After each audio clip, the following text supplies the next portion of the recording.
함께 나눌 말씀은 디모데후서 3장 10절에서 17절까지 말씀입니다. 디모데후서 3장 10절에서 17절까지의 말씀 한 절씩 교독하고 마지막 절은 함께 읽도록 하겠습니다. 10절 제가 먼저 읽겠습니다.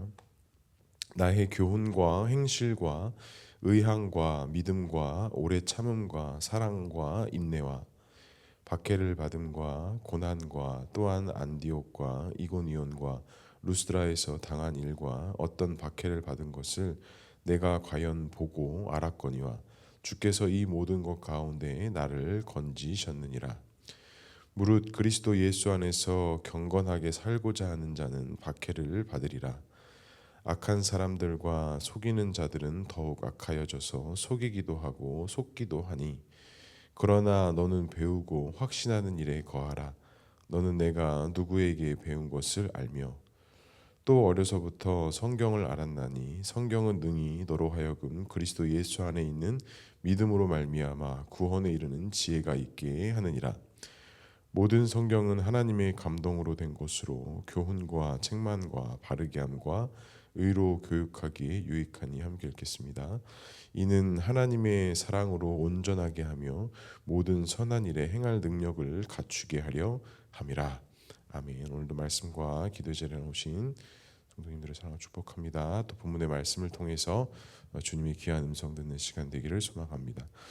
디모데후서 3장 후반부는 이제 바울이 디모데에게 권면을 마무리를 지어가면서 말씀에 대한 어떤 중요성, 또 우리 앞장에서 말씀 나눴던 깨끗한 그릇이 되었을 때 하나님께서 모든 선한 일에 준비함이 되게 하신다고 했는데, 그럼 그 선한 일에 준비함이 되기 위해서 갖추어져야 될 어떤 소양들, 능력들이 무엇인지에 대한 내용들을 좀 담고 있습니다.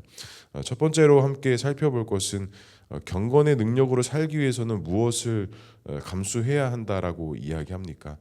바울은 항상 입버릇처럼 얘기한 게 고난과 함께 복음과 함께 고난을 받아야 한다라는 것을 이야기하면서 이 복음의 삶에는 항상 어떤 어려움과 문제점이 있다라는 것을 바울이 항상 이렇게 습관적으로 이야기하는 것을 볼 수 있습니다. 그리고 오늘 디모데에게 말하기를 11절에 이렇게 말씀합니다. 박해를 받음과 고난과 또한 안디옥과 이고니온 루스드라에서 당한 일과 어떤 박해를 받은 것을 내가 과연 보고 알았거니와.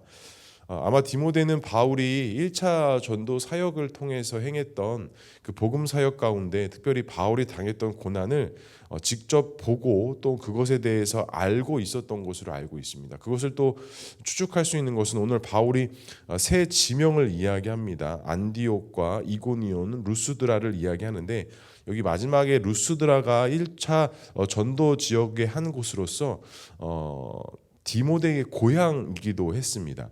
그러니까 사도 바울이 1차 전도 여행 시 사도행전 14장의 배경에 보면 루스드라에서 사역할 때 그 복음 전하는 사역을 통해 돌에 맞아 죽을 뻔한 그런 일들이 있었거든요. 근데 아마 그 일들을 디모데가 눈으로 보았고 또 그 바울이 행하는 여러 가지 선교 사역들의 그런 배경적인 사용들을 아마 이 디모데는 다 알고 있었다라는 것이죠. 그래서 바울이 2차 전도 여행 시 디모데와 동행하면서 또한 그에게 권면하는 것이, 너가 내가 복음 전하면서 박해받은 것을 알고 있지 않느냐. 그런데 그것 가운데서 그 박해로서 내가 죽음으로 끝난 것이 아니라 하나님께서 이 모든 것에서 나를 건지신 것을 너가 알고 있지 않느냐, 너가 그것을 보았지 않느냐라고 이야기를 합니다. 그러면서 이 디모데에게 강조하는 것이 그것이죠. 너가 앞으로 하나님께 쓰임받고 또 그와 같은 믿음의 길을 걸어가는 데 있어서 너도 이 고난과 이 박해의 문제를 결코 피하거나 외면할 수 없다라는 것을 이야기합니다. 그러니까 고난과 박해라는 것은 단어적으로는 우리에게 힘듦이고 어떻게 보면 아픔일 수 있고 피해가야만 하는 것이지만, 오늘 바울은 이 복음이라는 것과 고난과 박해를 일치시키면서 함께 가야 한다라는 것을 이야기하고 있는 것이죠. 그러면서 12절에 이렇게 말씀합니다. 무릇 그리스도 예수 안에서 경건하게 살고자 하는 자는 박해를 받으리라. 왜 경건하게 사는 자들은 박해를 받아야 하고, 왜 하나님 앞에서 믿음을 지키고 정직하게 사는 자들은 왜 항상 손해를 보고 가야 하는지에 대한 이야기들을 우리가 항상 마음에 좀 생각하고 있지 않습니까? 근데 오늘 바울이 그것에 대해서 이야기해요. 경건하게 살고자 하는 자는 박해를 받으리라. 여기서 예수 안에서 경건하게 산다라는 것은 말 그대로 하나님 안에서 하나님의 말씀의 법에 따라 순종하고 그것을 지켜나가는 자를 예수 안에서 경건하게 살아간다라고 말할 수 있습니다. 그런데 그러한 자들에게는 반드시 박해가 있을 것이다 라고 이야기합니다. 그러니까 믿음으로 산다라는 건 이 믿음이 어그러지고 악한 이 시대 속에서 믿음으로써 우리의 마음과 생각을 지키고 산다라는 것은 많은 것을 감수하고 많은 것을 견뎌야 하고 때로는 많은 것을 손해를 보는 그런 삶을 우리가 살아야 되는 것이 그 믿음의 과정, 믿음의 여정인 것을 우리가 알 수 있는 것이죠. 그런데 한편으로는 또 우리가 이런 생각을 합니다. 아니 신앙으로 살면 믿음으로 살면 하나님께서 은혜를 주신다고 하고 하나님께서 복을 주신다고 하는데 왜 그 복음과 함께 고난을 받으라고 이야기합니까? 우리가 아마 이런 생각들, 이런 이야기들 정말 많이 해보셨을 거예요. 근데 어제 우리가 수요예배 때도 말씀을 나눴지만 그 서기관들이 생각했던 메시아의 관과 하나님께서 이 땅에 메시아를 보냈을 때 그 메시아의 모습에 그 시각차가 있었던 것처럼 어찌 보면 우리의 믿음도 우리의 신앙도 우리가 꿈꾸고 생각하는 것과 우리가 실제적으로 믿음과 신앙의 삶을 걸어가는 길은 이와 같은 시각과 입장 차이가 분명히 있을 수 있다라는 것입니다. 그런데 많은 믿음의 선진들과 신앙의 길을 걸어오셨던 분들이 동일되게 하는 말은 그때 당시에는 그 고난과 역경으로서 내게 다가왔지만 하나님께서 그 가운데서 우리를 인도해 주셨고 우리에게 은혜를 주셨다라고 이야기하고 고백하지 않습니까? 오늘 바울도 그런 이야기들을 하고 있는 것입니다. 그러면서 13절과 14절에 이런 말씀을 이어갑니다. 악한 사람들과 속이는 자들은 더욱 악하여져서 속이기도 하고 속기도 하나 그러나 너는 배우고 확신하는 일에 거하라. 너는 내가 누구에게 배운 것을 알며 라고 이렇게 이야기합니다. 너는 배우고 확신하는 일에 거하라 라고 이야기합니다. 바울은 디모데에게 너가 말씀을 통해서 예수 그리스도를 만나고 그 하나님을 알아가는 그 배우고 확신하는 일 가운데 너는 있어야 한다라는 것이죠. 그게 고난이 있고 박해가 있다고 해서 악한 사람들처럼 세상 사람들처럼 가야 되는 것이 아니라 너는 복음과 말씀을 통해서 배운 자니 그 확신하는 일에 거하는 자가 하나님 안에서 믿음으로 소망하는 자들, 믿음으로 나아가는 자들이라고 오늘 바울은 디모데에게 권면하고 있습니다. 그러면서 15절 이후에는 우리가 너무나도 잘 많이 들었던 말씀들이 이어지고 있습니다. 그래서 15절에 이렇게 말씀하죠. 너는 어려서부터 성경을 알았나니 성경은 능히 너로 하여금 그리스도 예수 안에 있는 믿음으로 말미암아 구원에 이르는 지혜가 있게 하느니라 라고 이야기하면서 너가 배우고 확신한 것은 다른 것이 아니라 어려서부터 이 말씀을 통해서 배운 그 하나님께서 주신 지혜와 능력, 그 하나님께서 지혜와 주신 능력으로 말미암아 너는 확실히 너 자리에서 서야 한다라는 것이죠.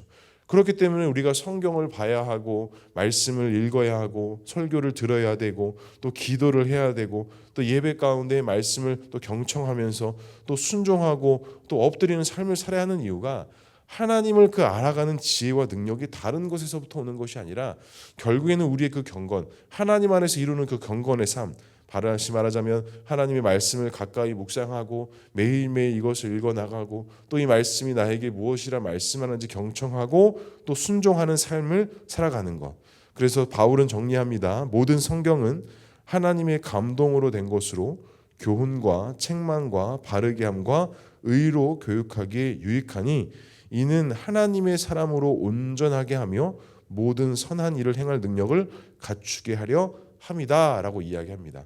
하나님께서 깨끗한 그릇을 사용하시고 깨끗한 그릇을 하나님께 도구로 쓰시는 것은 모든 선한 일에 준비함이 되기 위해다라고 말씀하셨는데 오늘 바울은 그것과 연결지어서 하나님의 사람으로 온전하게 하며 모든 선한 일의 능력을 갖추게 하기 위해서 우리에게 고난도 우리의 박해도 우리의 역경도 우리에게서 떠날 수 없다라고 바울은 이야기하고 있는 것입니다. 그러면서 그 고난과 역경 속에 헤엄치고 그 안에만 머물러 있는 것이 아니라 너는 어려서부터 배우고 확신하는 그 하나님 말씀 앞에 거하고 그것을 너의 중심에 둘 때 하나님께서 너를 모든 선한 일에 능력을 갖추는 하나님의 사람으로 세워주신다라는 것.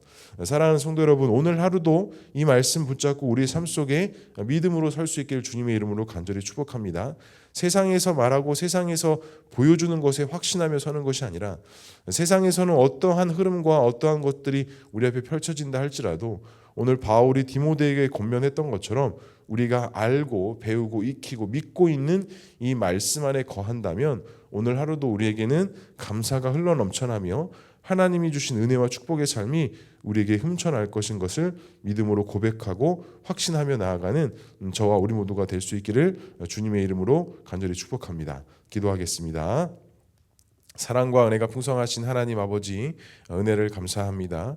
오늘도 우리에게 귀하고 복된 날 주시고 하나님 앞에 기도하며 말씀 가운데 나아가는 귀한 은혜 주시니 주님 감사합니다. 오늘도 우리가 주 앞에 믿음으로 나아가 믿음으로 살기를 결단하며 나아가오니 우리가 알고 있는 이 말씀과 성경, 그 복음의 진리 앞에 서게 하시고 세상에서 다가오는 고난과 역경을 피하고 외면하는 것이 아니라 하나님과 동행하며 그것들을 믿음으로 잘 감수하게 하시고 그 모든 것들을 통해 하나님 앞에 쓰임받고자 하는 귀한 훈련의 시간인 것을, 귀한 연단의 시간인 것을 알게 하셔서 모든 선한 일에 준비하게 되는 능력을 갖추고 또 은혜를 받으며 하나님이 주신 그 인도하신 가운데 순종의 길을 걸어갈 수 있는 우리 모두가 될 수 있도록 주님 인도하여 주시옵소서. 오늘도 주 앞에 나와 많은 기도의 제목 가지고 간구하며 나아갑니다. 기도하며 간구하며 나아갈 때 주님의 특별한 은혜가 있게 하시고 이 은혜 속에서 하나님의 응답을 받고 다시 한번 믿음으로 헌신하고 결단하며 우리의 기도의 간구의 깊이와 넓이가 더욱더 깊어지고 넓어질 수 있는 귀한 기도의 시간 될 수 있도록 주님 인도하여 주시옵소서. 우리 교회를 붙잡아 주시고 우리 성도들의 삶과 가정, 일터, 가정 모든 것들 하나님께서 책임져 주셔서 모든 하나님의 그 인도하심과 선한 가운데 거하게 하시고 오늘도 하나님을 예배하며 찬양하며 감사함으로 나아갈 수 있는 귀하고 복된 하루의 삶이 될 수 있도록 주님 인도하여 주시옵소서. 하나님께서 함께 하실 것을 믿사오며 이 모든 말씀 예수 그리스도의 이름으로 기도합니다. 아멘.